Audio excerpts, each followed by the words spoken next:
Mga driver at market vendor sa bayan ng Carmen at Pantukan sa Davao del Norte binisita ni Senador Bongo.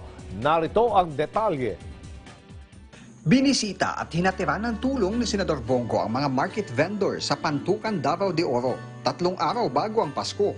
Sadya ng Senador ang mga tulad ni Marita Magsipok, isang vendor sa palengke, na ngayon pa lang unti-unting bumabalik ang sigla sa bentahan sa palengke. Di tulad nung kasagsagan ng mga pinatutupad na lockdown, halos wala siyang kinikita. Sa pagkakaroon, nga murag ni kuan-kuan na, ni lugar-lugar na ang kuan, murag binta-binta na jutay. Murag binta na jutay si among panguan, pero dili pa jud ma'am, kulang pa jud sa among pagpaningkamot. Gusto mo makabot na mo, labi na sa among mga kuan sa palengke, na po may mga bayro nun, anak, mga inaanak, ma'am, mga bayro nun sa among mga tax, anak, maningkamot mi nga, makabayad po mi, anak, tungod sa kakulangon sa mga tao, dili sila halos makakuan, makulang pa na mo paghatag mo na. Ang tricycle driver naman na si Edwin Patino, pumila rin sa pinamigay na ayuda ni Senador Go. Magpapasko pa naman na niya, matumal pa ang biyahe, kaya laking tulong ang kanyang natanggap na pinansyal na tulong mula sa DSWD.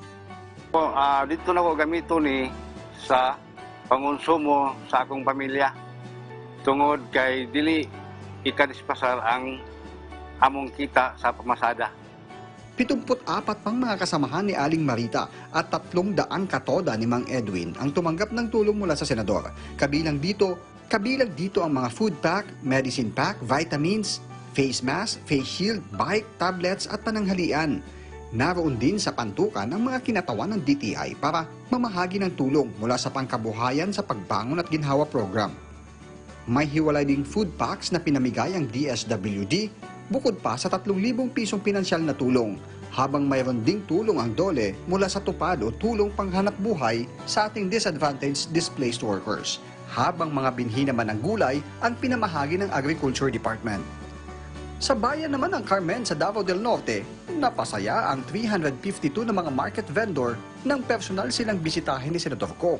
Maagang pamasko para sa mga vendor ang mga food packs, PPE, vitamins, bike at tablet mula sa Senador.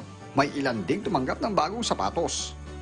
Binanggit naman ni Senador Go na ang mga barangay officials tulad ng barangay chairman, mga kagawad, treasurer at sekretary ng barangay, kasama na ang SK chairman at Indigenous People Mandatory Representative, ay may matatanggap na Christmas incentive mula sa pamahalaan.